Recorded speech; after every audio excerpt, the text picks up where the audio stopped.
Paz do Senhor, meus irmãos. Boa noite a todos. Se coloque de pé, por gentileza, meus irmãos, para a gente fazer a leitura da palavra. Evangelho de Lucas, capítulo 7, verso de número 11. Quero agradecer a Deus pelo privilégio de estar aqui na Assembleia de Deus de Mauá. Agradecer a Deus pela vida do pastor Clarismundo Martins. Que Deus abençoe sua vida, seu ministério e toda a sua casa. Estou acompanhado aqui do pastor Camilo, da missionária Aurora e da sua família. Louvo a Deus por essa honra. Estou aqui em São Paulo desde sexta-feira, estava na Admasa, lá do pastor Nivaldo, ministrando nos 4 anos da congregação.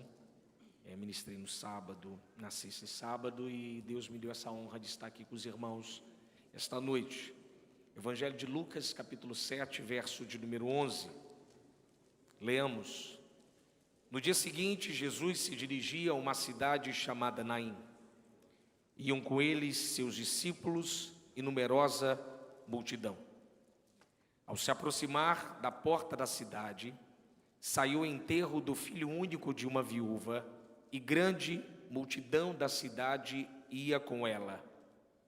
Quando a viu, o Senhor se compadeceu dela e lhe disse: não chores. Chegando-se, tocando no esquife, parando os que conduziam, disse: jovem, eu te mando, levanta-te. O que estivera morto se sentou e começou a falar. E Jesus devolveu a sua mãe. Todos ficaram cheios de temor e glorificavam a Deus, dizendo: um grande profeta se levantou entre nós. Deus visitou o seu povo. Essa notícia a respeito dele se espalhou por toda a Judéia e por toda a região ao seu redor. Tome seus assentos, mantenha sua Bíblia aberta, não feche a sua Bíblia.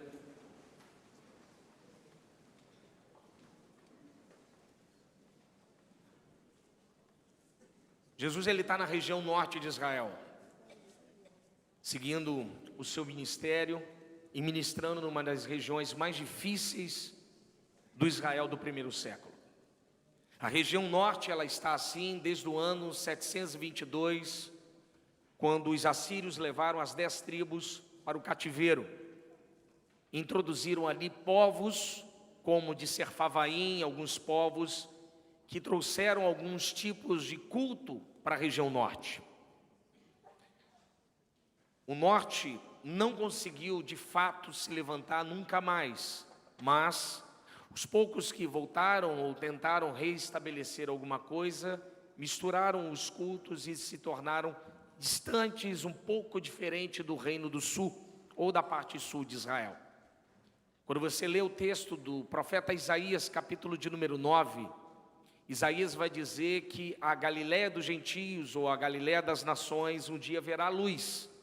Isaías está dizendo uma profecia que eles veriam a luz através do profeta, do Rei dos Reis, do Jesus, o nosso Senhor e Salvador, o Messias enviado. E de fato Jesus cumpriu a palavra do profeta Isaías. Quando você lê os milagres que estão escritos na Bíblia Sagrada, a gente dá em torno, existe uma questão de cálculo de 39 milagres. Entre 25 e 27 milagres Jesus realizou na região norte de Israel, por ser uma região extremamente depreciativa, pobre e sofrendo demasiadamente. Jesus então, na região norte, no capítulo 7, se você olhar na sua Bíblia, do verso 1 a 10, Jesus tinha curado o servo do centurião de Cafarnaum, região norte de Israel. Após essa cura, Jesus pernoita em Cafarnaum, provavelmente na casa da sogra de Pedro, que Pedro residia, porque Pedro é natural de Betsaida, mas depois se transfere para Cafarnaum pela questão de um pouco maior do que Betsaida. Jesus então usava Cafarnaum como a sua base do seu ministério. Jesus pernoita ali e caminha em direção à cidade de Naim. Dá em torno, se a gente fizer um cálculo, de 3 horas de caminhada. Jesus então se dirige a Naim, como diz o texto. No dia seguinte, Jesus se dirigia a uma cidade chamada Naim. Iam com eles seus discípulos e numerosa multidão.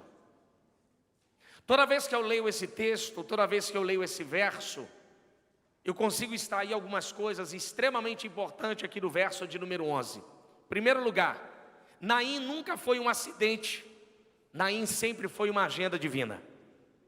Quando Jesus vai chegar a Naim e encontra com aquele cortejo, muitas pessoas dizem, foi coincidência? Foi acaso? Não, foi agenda divina.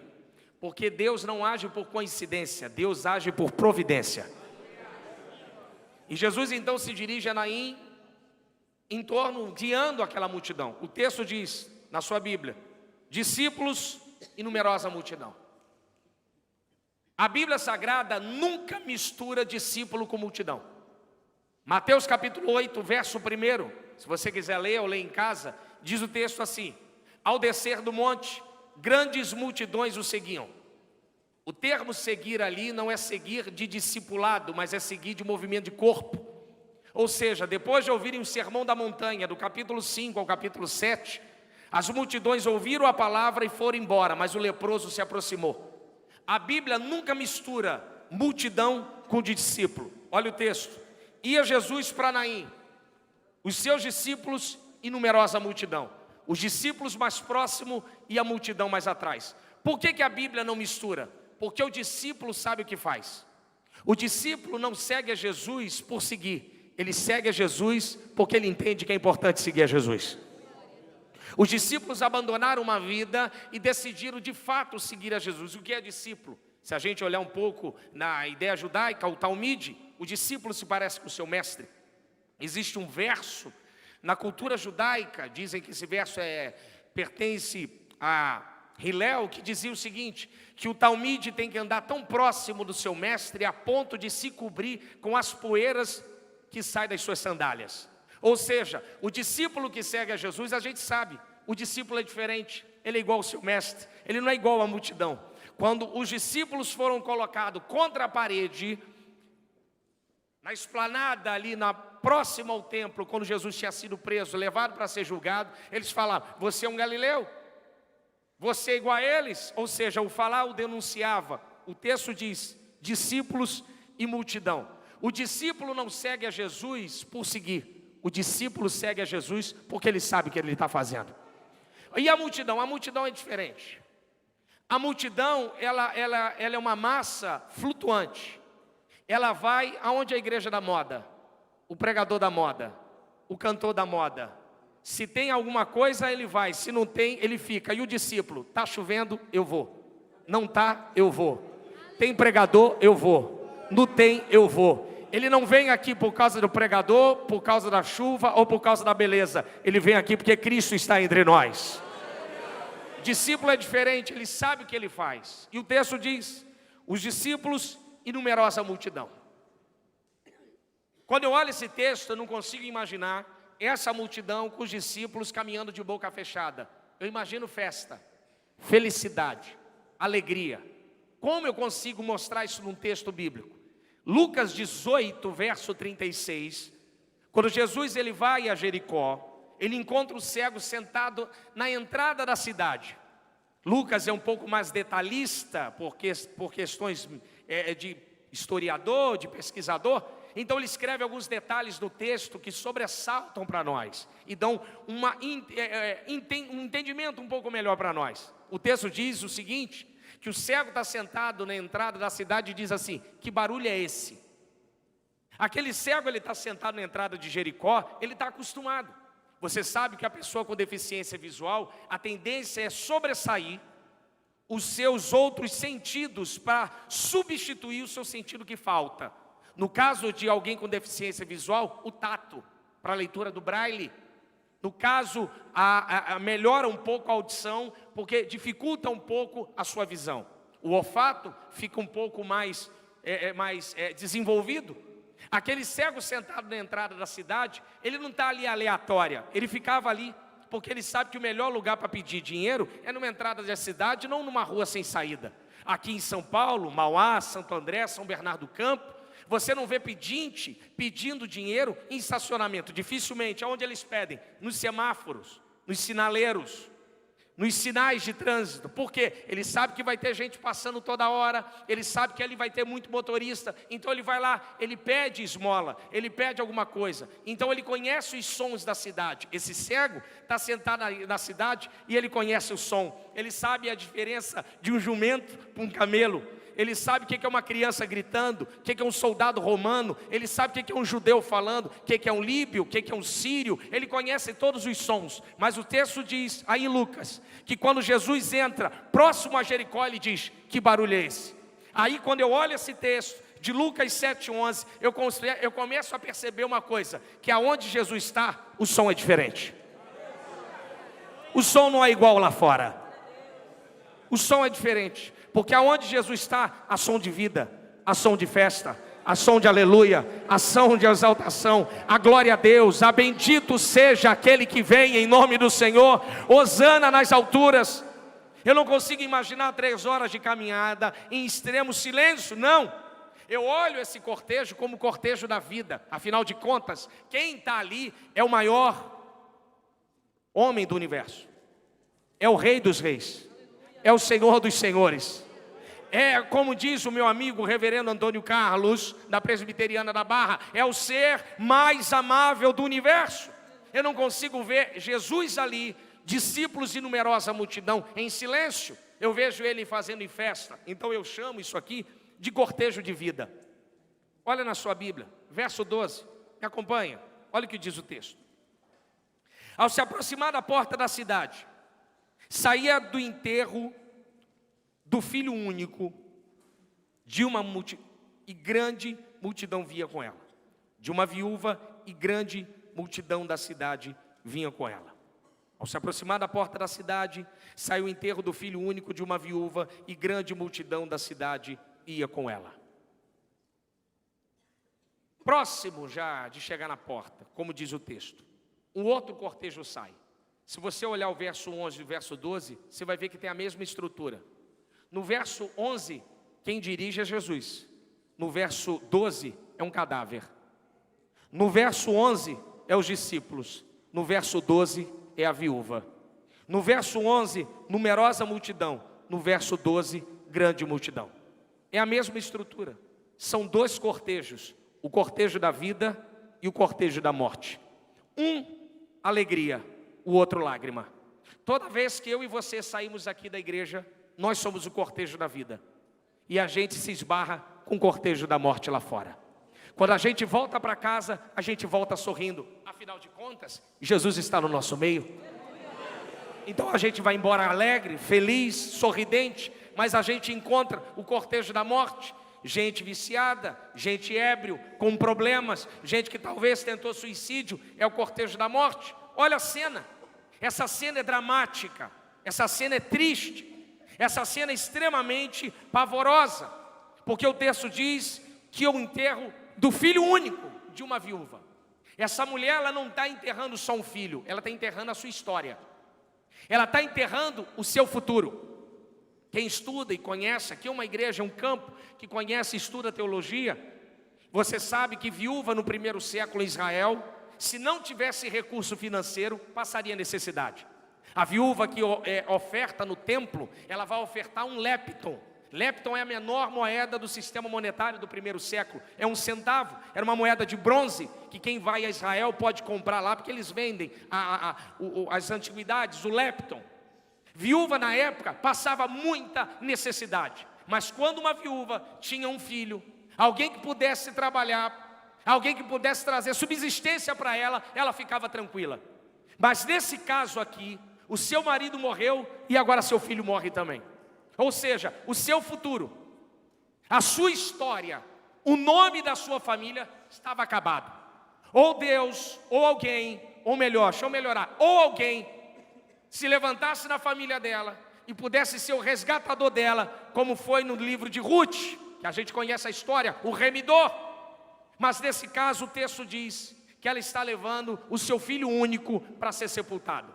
Existe um livro, se você quiser anotar para comprar, pode comprar, que o livro é interessante. Os porquês do judaísmo. Os porquês do judaísmo, lá na página 86, vai explicar uma coisa a respeito sobre viuvez judaica. Por exemplo, a mulher viúva judaica, ela tem que esperar, pastor Clarismundo, 3 meses para poder se envolver com outra pessoa. Os judeus diziam que a mulher tem que esperar 3 meses, por quê? Porque se ela tivesse grávida ainda do falecido e ela se envolvesse com alguém, ela poderia ser réu de juízo, apedrejamento até a morte. Então esperava-se 3 meses para que ela pudesse se envolver novamente. Aqui no texto não diz quanto tempo ela tem de viuvez, mas deixa eu fazer uma conjectura, não fundamentada naquilo que eu acho, mas fundamentado no texto da história, na cultura judaica, nos porquês do judaísmo da editora Sefer. Vamos supor que essa mulher tem 3 meses de viuvez. Olhando o texto, ela acabou de enfrentar, há 90 dias atrás, um luto, o Shivá de 7 dias. Chorou, foi lutada, sofreu, magoou, ficou triste, mas olhou, eu tenho um filho, alguém que vai me ajudar. Aquele filho confortou ela, aquele filho chorou pela morte do pai, mas afinal de contas, ele estava em casa, afinal de contas, ele ajudou ela no momento do seu luto, ajudou ela a enfrentar toda a dor. Mas agora, 3 meses depois, segundo o contexto judaico, esse garoto, ele também morre. E agora, quem vai consolar ela em casa? Em casa não tem ninguém, mas olha o texto. Grande multidão da cidade ia com ela. No mundo judaico existe uma coisa chamada carpideira. Você já ouviu falar das carpideiras? Das mulheres contratadas para chorar? Que eles contratavam as mulheres para chorar nos lutos judaicos. Existe um livro, outro, eu vou deixar vocês pobres, só de indicação. Roland de Vaux, Instituições de Israel, da editora Vida Nova. Grossão assim, um livro muito bom que vai falar sobre as carpideiras. Os gregos tinham o paráclito, que eram chamados também de pessoas para consolar, pessoas que iam no momento do luto para consolar.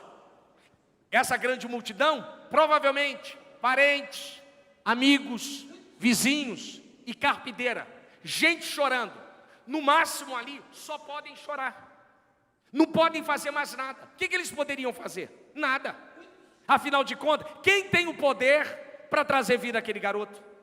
Qual é o assunto dizendo nessa multidão? O assunto é dó, é pena, é dor. Tadinha, enfrentou um luto e já enfrenta outro. O que será dela?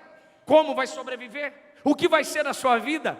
Como ela vai se manter de pé? Como ela vai continuar a sua história? Quando eu olho esse texto, eu vejo o retrato de muita gente.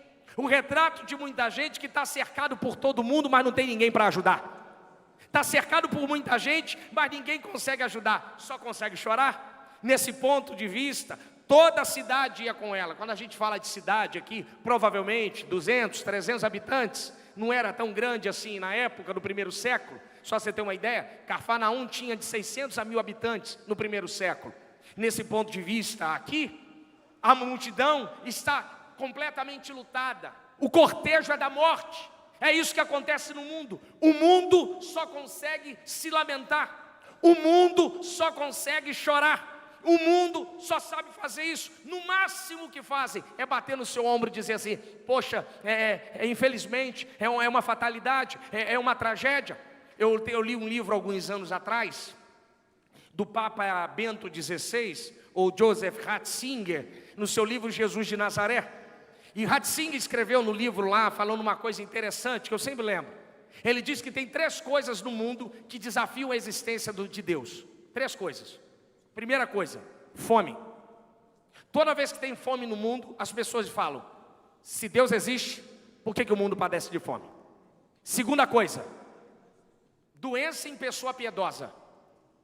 Poxa, mas fulano é crente, como é que ele tem câncer? Se Deus existe, ele não era para ter câncer. Isso é a segunda coisa. E terceira coisa, tragédia. A tragédia sempre faz as pessoas questionarem a existência de Deus. Olhando para esse texto, houve uma tragédia. Olhando para esse texto, houve uma tremenda tragédia na vida dessa mulher. Talvez as pessoas estão olhando para o céu e questionando: cadê o Deus dela? Afinal de contas, ela perdeu o marido. Afinal de contas, ela perdeu o filho. Mas olha na sua Bíblia, verso de número 13. Aleluia. Do outro lado da rua, do cortejo da vida, aonde tinha festa, aonde tinha alegria, aonde tinha celebração, o texto diz: quando a viu o Senhor. Os discípulos não viram, a multidão que está com Jesus não viu. Quem viu foi Jesus. Nem a mulher viu Jesus, ele que viu ela. Mas por que ele viu e ela não viu? Em primeiro lugar, existem lutos da nossa vida que é tão forte que a gente entra aqui e não consegue ver Jesus. Existem momentos de angústia que a gente enfrenta, que a gente dobra o joelho e não consegue ver Jesus. Existem enfrentamentos, guerras nossas existenciais, que nós olhamos para dentro do quarto, olhamos para o teto, mas não estamos vendo Jesus. Não se preocupa. O importante talvez não é você ver Jesus, o importante é que Ele está vendo você. Quando a viu, Jesus não olhou para a multidão, Jesus não olhou para o cadáver, Jesus olhou para a mulher. Os discípulos não perceberam, a multidão que está com Jesus não percebeu, mas Jesus percebeu. Talvez você entrou aqui hoje, eu não prestei atenção em você, o pastor não te viu, o diácono não te viu, mas Jesus está te vendo você e agora. Porque dificilmente quem está na alegria olha para quem está na tristeza. Dificilmente para quem está na alegria consegue olhar para o outro lado da tristeza. Mas Deus é tão bom que mesmo Ele na sua alegria eterna, Ele olha para a nossa tristeza e diz: eu vou até aí, vou arrancar a tua tristeza e vou te trazer para a alegria. Quando a viu o Senhor, Jesus consegue nos enxergar quando ninguém nos enxerga. Jesus consegue nos ver quando ninguém mais está nos vendo. Talvez você achando que entra e sai aqui e ninguém está te vendo. O pastor não fala comigo, eu não tenho tempo. Os diáconos nem me dão a paz do Senhor, nem falam, reparam na minha roupa. Fica tranquilo, Jesus está vendo. Ele sabe que você passa, Ele sabe onde você mora, Ele sabe quem você é, Ele sabe como é que está a sua casa, Ele sabe como é que está a sua vida. Ele está vendo você hoje, ontem e continuará enxergando você todos os dias. O mais importante é que a gente tem que se perceber que Jesus está olhando para nós. O texto diz para nós: quando a viu, o Senhor se compadeceu dela. Esse texto aqui é maravilhoso. Lucas, ele vai escrever para os gregos. A teologia lucana é para grego. Lucas é esperto, inteligente. Ele já dá logo uma espetada no pensamento grego. O grande pensamento grego da época eram os estoicos. Paulo vai inclusive debater com eles no Areópago, em Atenas. Atos 17, 18. Epicureus e estoicos. Mas nesse caso aqui, o que está em base é o estoicismo. Os estoicos foram fundados por Zenão, em 300 a.C. Grandes homens do Império Romano foram estoicos. Epiteto, imperador Marco Aurélio, Sêneca, grande advogado que foi condenado à morte por Nero, todos eles eram estoicos. Qual é o ideal estoico? O ideal estoico é que um Deus ou um montão de deuses fez isso aqui que a gente chama de terra, foi embora e não está nem aí para a sua criação.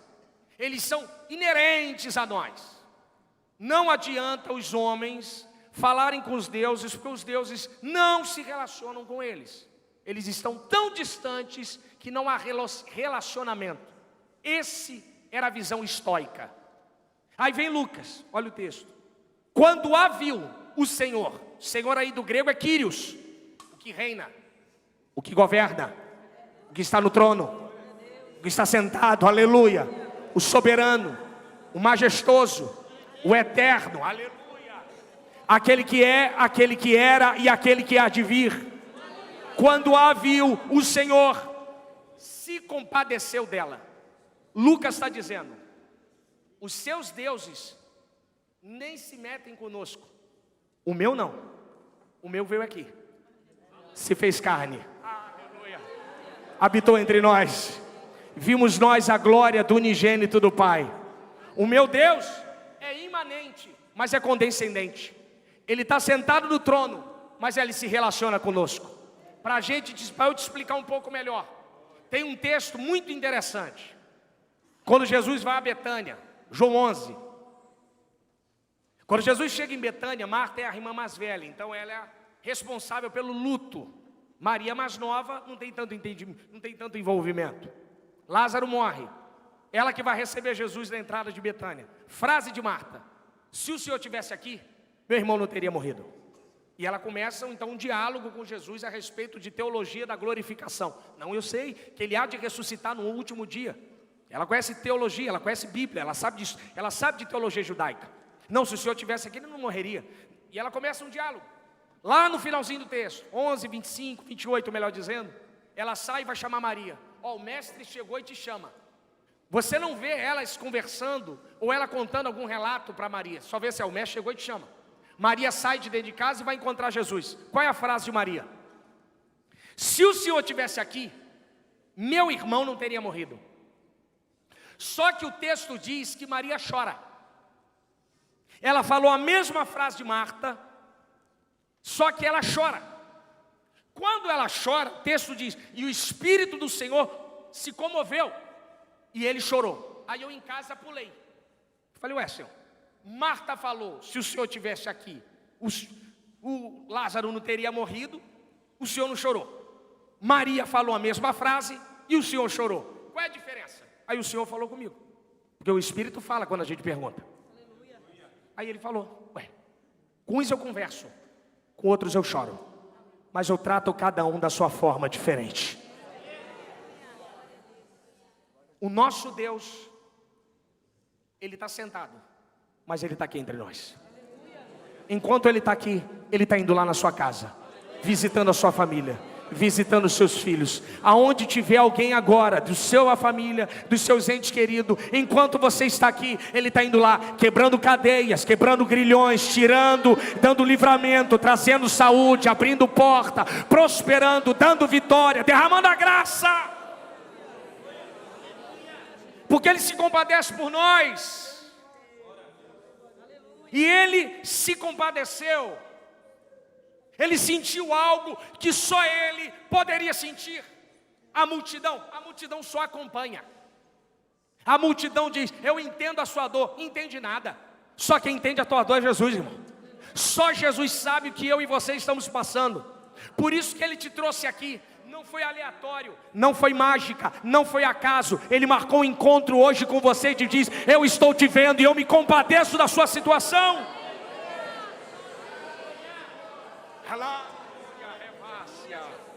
Eu sei exatamente o que você está passando. Eu sei exatamente o que você está sofrendo. Ele se compadece por nós. Ele sente a nossa dor. Ele sabe como é difícil às vezes nessa caminhada. A ideia de se compadecer é algo extremamente bonito, extremamente sublime. Ele sente algo por ela. Interessante no texto, que ele vai certinho. Ele primeiro olha para ela, pastor Camilo, de longe e se compadece. Ele fala, sentiu a dor. Olha o texto aí, ó.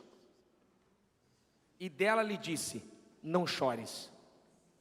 Pastor Clarismundo, ele não se segurou de ficar no cortejo da vida. Ele foi lá no luto dela. Ele falou para a multidão, disse, vocês ficam aqui, que eu vou lá tirar ela daquela tristeza. Ele disse para os anjos, vocês ficam aí, eu vou descer lá e vou tirar eles daquela tristeza. Oh, aleluia. Eu nunca vi penetra de luto, penetra de velório. Já vi penetra de aniversário de 15 anos, festa. Agora velório, sem ser convidado. Nunca vi ninguém passar em frente à capela, não, deu uma vontade de ir num velório, ninguém não vejo assim. Jesus não. Olha o texto. Ele entra e diz para ela, não chores. Ele não diz não chore para a multidão. Ele não diz não chore para ninguém. Mas ele diz para ela. Aí eu te pergunto, vida pastoral, uma delas é fazer sepultamento. E às vezes a gente fala para as pessoas, não chora, põe para fora. É importante sentir a dor, viver um momento de luto. Jesus não, ele é o oposto nosso. Ele já entra no velório e falou assim, ó, para de chorar. Não chora. Enquanto a gente manda chorar, ele diz, não chora. Por que ele diz para de chorar? Porque nós não podemos fazer nada, mas ele pode fazer tudo. Ah, ele pode. Ele já diz para ela assim, não chores. Existe um texto em Jeremias 16:7. Pode abrir aí. Jeremias capítulo 16, verso 7. O profeta Jeremias vai falar sobre pão do luto e cálice da consolação. No mundo judaico, é por costume as pessoas irem no luto da pessoa, para a pessoa que está enlutada, e ela levar um pão ou um cálice de vinho, para consolar a pessoa. Por quê? A pessoa que está enlutada no mundo judaico fica 7 dias de luto, porque também ela ficou próxima a um cadáver. Então eles dizem o seguinte, que essa pessoa está impura, então ela tem que esperar os 7 dias para passar daquele momento do shivá, da impureza. Então a pessoa passa, mas a pessoa não pode fazer comida, porque tudo que ela toca é impuro. Então qual é o costume judaico? O costume era que as pessoas entravam na casa enlutada, levavam pão e cálice. Um pão chamado pão do luto, que está em Jeremias 16:7, e cálice da consolação. Então eles levavam o pão do luto e o cálice da consolação. Aí, qual é a frase que eles falavam? Não chores. Olha o texto. Jesus entra no velório dela e diz para ela assim, não chores. Aí você vai perguntar, mas pastor, Jesus não trouxe pão nem cálice. Ele é o pão vivo que desceu do céu, filho. Precisa levar pão, ele é o próprio pão. Ele é o pão da vida, o pão que alimenta, o pão que sustenta, o pão que sacia a nossa alma.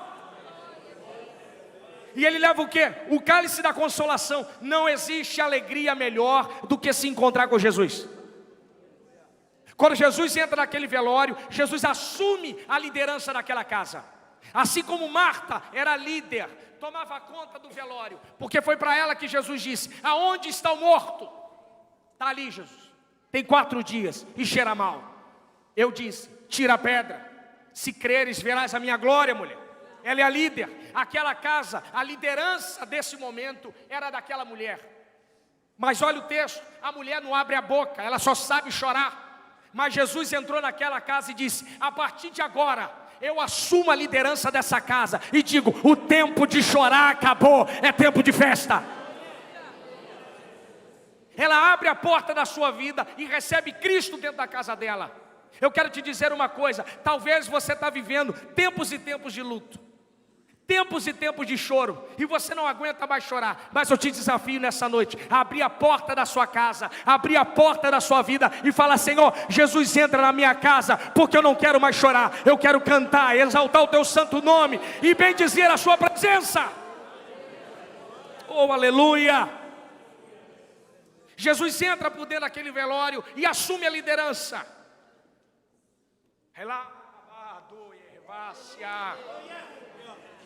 Talvez a multidão não estivesse entendendo absolutamente nada do que está acontecendo.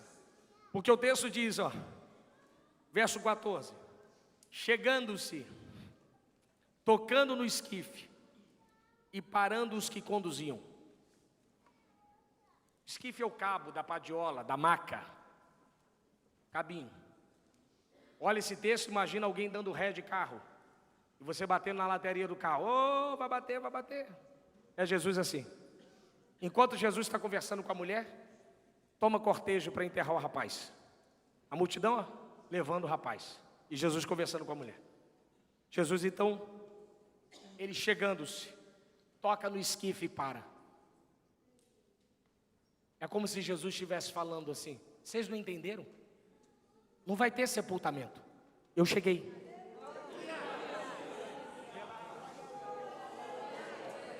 Não tem sepultamento.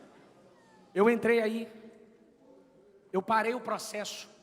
Eu não sei qual o processo que está andando, mas hoje Jesus está parando esse processo da sua vida. A multidão quer enterrar. Porque para a multidão não tem jeito. Talvez as pessoas que estão à sua volta falem assim, enterra logo, que isso aí acabou. Mas Jesus manda te dizer, acabou nada. Porque eu resolvi entrar e não vai ter morte, não vai ter sepultamento, vai ter vida. Jesus entra por dentro daquele lugar e Jesus toca no esquife. Quem tinha autoridade de fazer isso era a mulher. Ela é a dona do corpo, é a dona da casa, mas ela não tem força. Então ela fala assim, ela não fala, ela deixa Jesus assumir a liderança. Meu irmão, minha irmã, deixa ele assumir a liderança. Deixa ele entrar, deixa ele entrar aí dentro dessa casa. Deixa ele parar com todo o processo de divórcio, com todo o processo de mal, com todo o processo maligno, com tudo aquilo que está andando e está levando para a morte. Mas eu quero declarar na sua vida em nome de Jesus. Hoje ele vai entrar e ele diz: chega de morte, chega de choro, é tempo de vida, é tempo de vida, é tempo de vida. Jesus literalmente entra e assume a liderança daquele lugar, assume a liderança daquela casa, e diz assim: não vai ter mais nada, isso aí acabou. E parando os que conduziam, porque para as pessoas que estão à nossa volta, para eles é muito difícil, eles ficam olhando, mas não tem jeito. Às vezes até para nós não tem, é porque Jesus não entrou ainda. Tinha um pastor de Niterói, muito conhecido, um dos grandes pastores do Brasil, Nilson do Amaral Fanini, pastor da primeira igreja batista de Niterói, muito conhecido. Foi presidente da Aliança Batista Mundial, trouxe Billy Graham para pregar no Brasil, no Maracanã, numa cruzada. Pastor Fanini ficou muito famoso, porque ele tinha uma oratória muito boa, uma unção, uma graça, e pregava muito bem. Ele tem um sermão antigo, eu tenho ele em VHS, não consigo nem mais assistir, porque não existe mais videocassete, mas tem lá em casa lá. E ele tinha um sermão chamado que Deus sabe de tudo, Deus conhece tudo, mas tem 5 coisas que Deus não conhece. Rapaz, isso dava um nó na minha cabeça quando eu era mais novo. Ele falava assim: Deus é onisciente, Ele sabe de todas as coisas, Ele conhece todas as coisas, mas tem 5 coisas que Ele não conhece. Aí ele abre o sermão. Primeira coisa que ele não conhece impossível, porque todas as coisas são possíveis diante dos seus olhos. Ele não conhece dificuldade, porque ele é mais forte do que qualquer dificuldade que se coloque diante dele. Ele não conhece doença a qual ele não possa curar, porque ele pode curar todas as doenças. Ele não conhece homem a qual ele não possa consertar, porque ele perdoa pecado, ele limpa o homem, escreve ele no livro da vida e leva ele para a eternidade.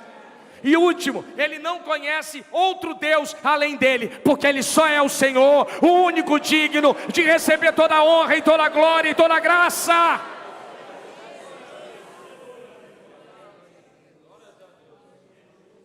Jesus entrou por dentro daquela casa. A única coisa que aquela mulher conhecia era o luto. A única coisa que ela conhecia era a dor. Talvez a multidão andando atrás dela, no máximo que vai fazer é chorar junto. Talvez você entrou aqui e está de janeiro até hoje só chorando, e você só ouve promessas: não, eu vou te ajudar, eu vou te indicar para aquela empresa, eu vou te emprestar um dinheiro, mas ninguém aparece. Mas Jesus é aquele que fica quando todo mundo vai embora. Jesus é aquele que estende a mão quando ninguém mais estende. Jesus é aquele que se compadece quando mais ninguém se compadece. Então eu te digo, hoje ele decidiu entrar dentro da sua casa e diz hoje: chega de morte, chega de dor, chega de choro, é tempo de alegria, é tempo de vida, é tempo de graça. Ele para todo o processo com aquela mulher, ele para tudo que está caminhando, e diz o texto, e parando os que conduziam, disse: jovem, eu te mando, levanta-te. Tem um livro, pastor Clarismundo, vou deixar vocês pobres, anota outra aí, ó. Ressurreições, N.T. Wright, calhamaço de 2.000 páginas, assim, ó, parece um tijolo de concreto, mas é bom, o homem escreve muito. Wright falando sobre ressurreições, ele diz uma coisa: toda vez que Jesus ressuscitava alguém, nunca falou com a morte, ele sempre falava com o morto, ou melhor, com a pessoa que estava ali falecida. Menina morta, menina, levanta-te. Lázaro, sai para fora. Jovem, levanta-te. Por que Jesus não expulsava? Melhor, falava com a morte: morte me devolve. Aí Wright, cara, ele dá um banho. Ele diz: porque a vida sempre foi mais forte do que a morte. A vida em primeiro lugar. O que surgiu primeiro lá no ex nihilo, quando não tinha nada. Quando ele fez faça-se luz, não tinha nada, a vida já estava presente, a morte entrou depois. Então a vida sempre vai ser mais forte que a morte. O seu Deus, o meu Deus, matou a morte. nosso Deus matou a morte. Você tem ideia do que é isso? Quando você vai lá para Paris, na França, você procura lá a sepultura lá. Denisard Hipólito Rivel, mais conhecido como Allan Kardec, está lá. Smith Jr., fundador dos Mormons, Estados Unidos, sepultado. Siddhartha Gautama, Buda, Tibete.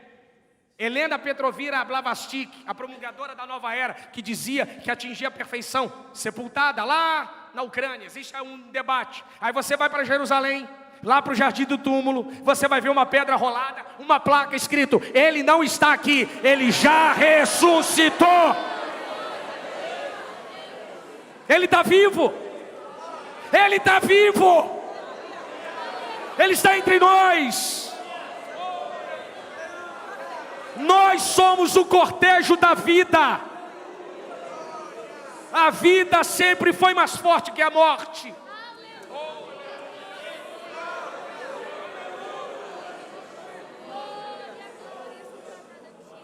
O nosso Deus, o seu Deus, matou a morte. Aqueles que creem em Cristo ressuscitarão primeiro. E Jesus então: jovem, levanta-te, eu te mando. Olha o texto aí, ó. E o que estivera morto se sentou e começou a falar. E Jesus fez o quê? O que está escrito aí? Jesus, no verso 15, Jesus entregou ou devolveu a sua mãe. Ué, mas devolveu por quê? Não era dela? Por que Jesus devolveu para ela? Porque ela deixou a liderança com ele. Não existe Deus melhor do que esse. A gente dá um filho morto, ele devolve vivo. A gente dá uma coisa quebrada, ele devolve direito. Eu não sei o estado da coisa da sua vida que está. Não sei nem como é que está. Mas dá para ele. Se tiver caído, ele vai botar de pé. Se tiver quebrado, ele vai consertar. Se tiver morto, ele vai ressuscitar. Se tiver desviado, ele vai trazer de fora. Se tiver doente, ele vai curar. Se tiver aí rebelde, Jesus vai botar no eixo. Não importa o jeito, ele é carpinteiro e ele conserta qualquer coisa. Está na mão dele que ele resolve. Aleluia! E o que o texto diz? Para caminharmos, para encerrar. Todos ficaram cheios de temor e glorificavam a Deus, dizendo: um grande profeta se levantou entre nós, e Deus visitou o seu povo. Essa notícia a respeito dele se espalhou por toda a Judéia e por toda a região ao seu redor. Quando você tiver mais tempo, ou for nas caravanas aí do pastor Nivaldo, agora está fazendo as caravanas para Israel, depois você estuda isso aí na geografia. Sabe qual foi o último homem que ressuscitou, fez ressurreição aqui? Naim, ele está muito próximo a Sarepta. Elias ressuscitou um rapaz lá. Depois Eliseu vai ressuscitar um rapaz em Sunem. Nessa mesma região, 1 Samuel 28, o rei Saul foi se consultar com a pitonisa de Endor. Ou seja, naquela região ali, na região norte, essa região é da tribo de Issacar. Naquela região ali, tinha uma região ruim, onde o governo da morte reinava. Vou melhorar, reinava. Não reina mais, porque Jesus chegou lá. Jesus entrou lá. Eu quero então ser um profeta aqui, como eu sou um profeta no Rio de Janeiro. As pessoas falam: pastor, o Rio de Janeiro está tudo fora do lugar. Está tudo descontrolado. Não. Falei, eu vim de lá agora. A Baía de Guanabara está no lugar. Copacabana continua maravilhosa. O Pão de Açúcar está no lugar. Eu vi grávida na rua. Vi criança correndo. Vi jovem na rua. Vi gente andando. Vi cristão indo para a igreja. O que significa? Deus continua no trono. Deus continua reinando. Deus continua no controle de todas as coisas. Deus está reinando. Então eu quero ser profeta aqui para essa cidade. Eu ouvi já muitas coisas a respeito aqui do ABCD, aqui de São Paulo. Violência, criminalidade, tráfico, roubo. Mas eu quero te dizer que enquanto tiver essa igreja aqui, a morte acha que reina, mas quem reina aqui é a vida. A vida reina nesse lugar. A vida reina na sua vida, a vida reina na sua casa, a vida reina sobre essa cidade. Se coloca de pé em nome de Jesus. Você pode adorar o Senhor, irmãos?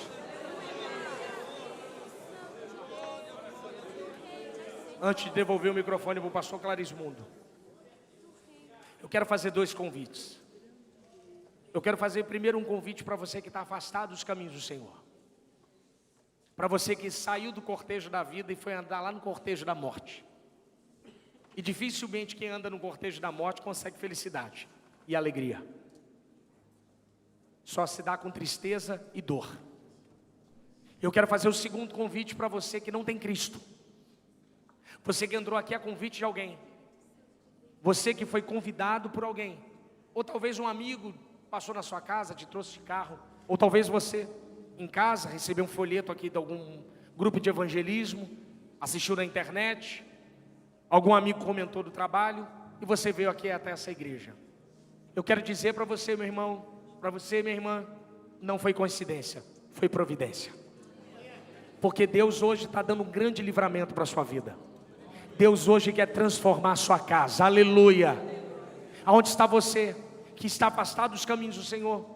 Ou você que entrou aqui e não tem Jesus ainda? Assim como aquela mulher abriu a sua vida e deixou Cristo assumir, eu te convido a você abrir a sua vida e deixar Cristo assumir a liderança da sua vida. Onde está você? Faça um sinal com as suas mãos, saia do seu lugar e venha aqui à frente. E fala assim: eu quero ir embora, mas eu não quero ir embora com a morte. Eu quero ir embora abraçado com a vida. Aonde está você? Onde está a primeira pessoa para Jesus?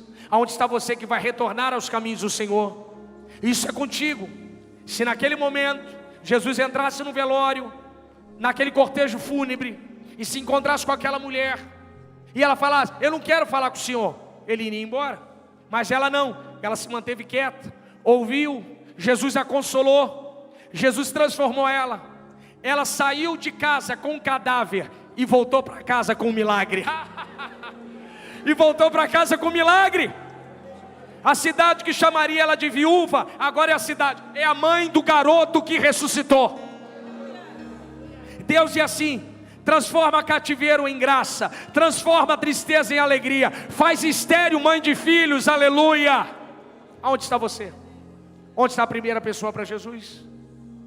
Onde está você que vai retornar aos caminhos do Senhor? A decisão é sua. Abra a porta da sua vida, abra a porta da sua casa e saia do seu lugar e vem aqui. Vem aqui, nós vamos orar por você. E a vida vai te abraçar e você vai embora com a vida. Você não vai levar embora mais o cortejo da dor, mas vai levar embora o cortejo da felicidade e da alegria, aleluia. Onde está você? Feche seus olhos em nome de Jesus. Deus, eu quero te louvar, ó Pai, pela Assembleia de Deus em Mauá. Eu quero te louvar, ó Deus, pela vida do teu filho, pastor Clarismundo Martins, por todo esse ministério, por todas as congregações. Pai, eu quero te louvar, ó Pai, porque o Senhor tem colocado essa igreja como um ponto histórico aqui nesse lugar. Essa igreja como uma porta de vida a todo mundo que entra aqui sedento, quebrado, doente. Alguém que entra com dor, tem entrado aqui e tem sido tratado pelo teu evangelho. Pai, em nome de Jesus, eu quero declarar em teu nome que haja sempre vida aqui nessa igreja. Pai, que a tua vida sempre pulse nessa igreja. Pai, em nome de Jesus, eu quero declarar que essa igreja, ó Pai, possa cada dia mais vir, ó Pai, cada vez mais vida a este lugar. Deus abençoe seus filhos.